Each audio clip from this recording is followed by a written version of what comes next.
Welcome to my YouTube channel. आज की video में हम देखेंगे व्हाट इज कैश बुक।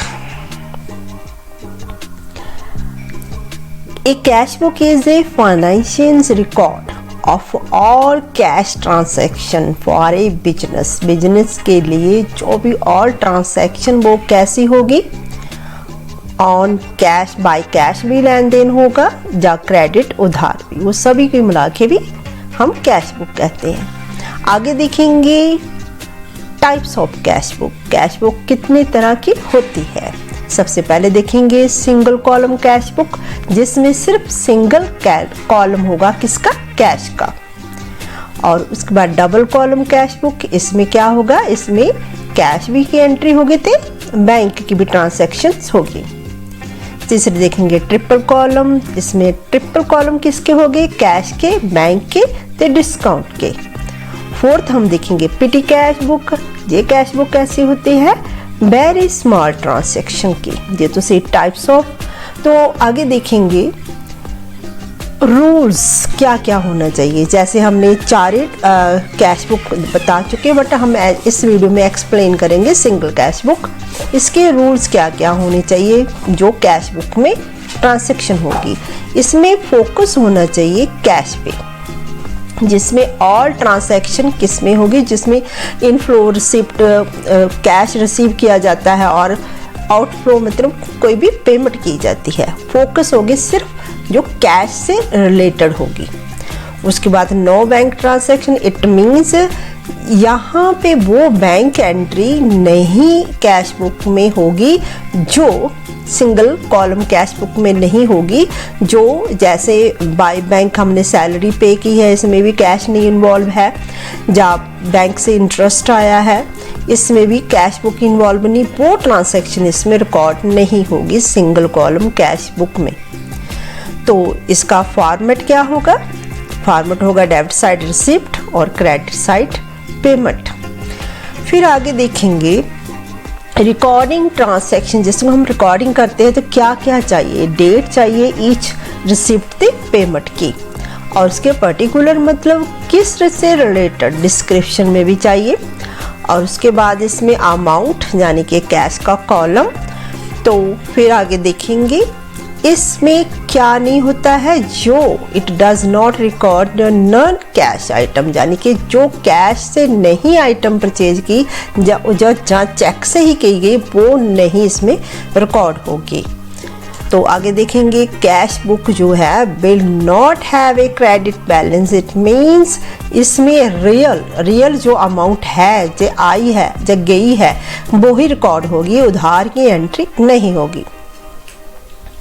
आगे देखेंगे फिर सिंगल, हमने कैश बुक तो रीड कर लिया। सिंगल कैश बुक क्या है, सिंगल कैश बुक बेसिक एक कैश बुक है, सबसे फर्स्ट बेसिक कैश बुक कहते हैं। ये क्या ट्रैक करेगी, ओनली कैश ट्रांजैक्शंस। तो सच एज जैसे रिसिप्ट हम पहले भी बता चुके हैं, इसमें रिसिप्ट पेमेंट होगा। उसके बाद इसमें वो भी एंट्रियां मैनेज की जाएगी जो बाय चेक होगी, उसे also treated as equal to cash in the single cash book में रिकॉर्ड कर सकते हैं। और उससे आगे देखेंगे सिंगल कैश बुक का फॉर्मेट कैसा होगा। उसका फॉर्मेट ऐसा होगा, एक डियर होगी इसकी रिसिप्ट और सीयर होगी पेमेंट। सबसे पहले डेट, पर्टिकुलर्स, डिस्क्रिप्शंस और BN voucher number, ledger folio, amount यानी कि कैश का एक सिंगल कॉलम। इसी तरह हम पेमेंट की साइड इसका फॉर्मेट होगा। आगे देखेंगे एग्जाम्पल लेते हैं जिसमें हम समझते हैं कौन सी एंट्री कैश बुक में होगी। जैसे ये बिजनेस स्टार्ट किया गया बाय कैश, जो सिंगल कॉलम कैश बुक में एंट्री इसकी होगी। उसके बाद है पर आफ्टर बिजनेस स्टार्टेड तो परचेज की गई है गुड्स, तो ये भी इसमें भी कैश बुक में एंट्री इसकी होगी। थर्ड देखेंगे हमने सोल्ड की गुड्स, तो इसमें भी ये कैश बुक में एंट्री होगी। उसके बाद है रेंट पेड किया गया है, ये भी कैश बुक में इन्वॉल्व होगा। पांचवी एंट्री देखेंगे सोल्ड गुड्स, 20,000 की सोल्ड गुड्स टू प्रवीण, ठीक है। इसमें ये कैश बुक में नहीं होगा क्योंकि ये एंट्री में इन्वॉल्व नहीं है कैश, ये एंट्री उधार की है तो ये कैश बुक में नहीं होगा, ठीक है। आगे देखेंगे एग्जाम्पल, आगे एग्जाम्पल 6 देखेंगे। कैश जो हमने उधार किया था, उधार सामान बेचा था, उसे कैश कलेक्ट किया गया अपॉन प्रवीण डेबिटर से, तो इसमें कैश इन्वॉल्व है, ये कैश सिंगल कैश बुक में होगा। फिर आगे रिसीव कमीशन। अब हम देखेंगे 8वीं एंट्री। 8वीं एंट्री में क्या है, purchase goods from PK account credit, जो 10,000 की जहां उधार परचेज होगी वो क्या होगी, उधार, तो ये भी एंट्री कैश अकाउंट में नहीं रिकॉर्ड होगी। तो आगे देखेंगे 9th एंट्री, जिसमें हमने उधार परचेज की थी 10,000 की, तो अब उसको पेमेंट करें बाय कैश, तो ये एंट्री इसमें रिकॉर्ड होगी। तो आगे देखेंगे इसे हम कैसे टैली में इसी एग्जाम्पल को अप्लाई करते हैं और मैनुअल एक्सेल में कैसे बनाते हैं। आगे देखेंगे जो हमने एग्जाम्पल बताई है वो इसको टैली में अप्लाई कर चुके हैं, जो ट्रांसैक्शन हम सभी डाल चुके हैं।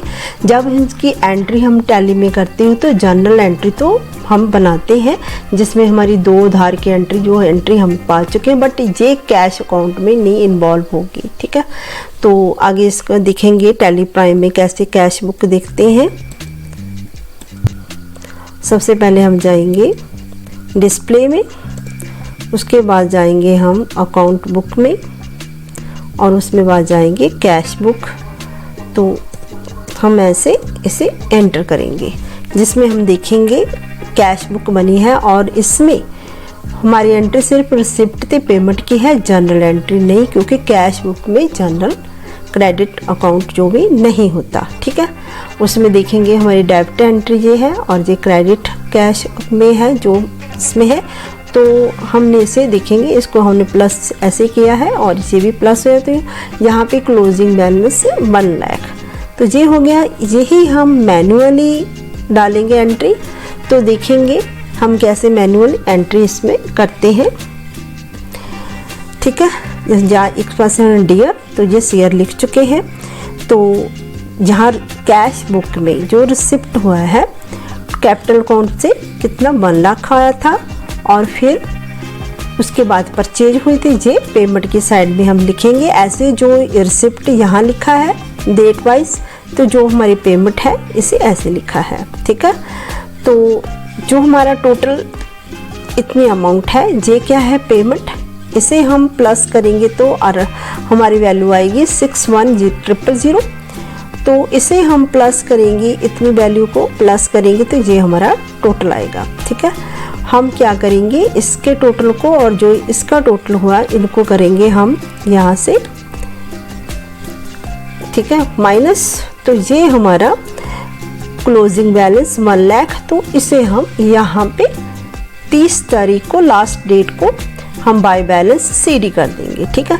जो हमारा बाय बैलेंस CD होता है यही नेक्स्ट मंथ में ये हमारा बैलेंस BD होता है, ठीक है। ये हमारा ओपनिंग बैलेंस होता है, जो हमारा लास्ट क्लोजिंग बैलेंस वो हमारा नेक्स्ट मंथ में बैलेंस से काउंट होगा। ये था single cash book column. Thank for watching.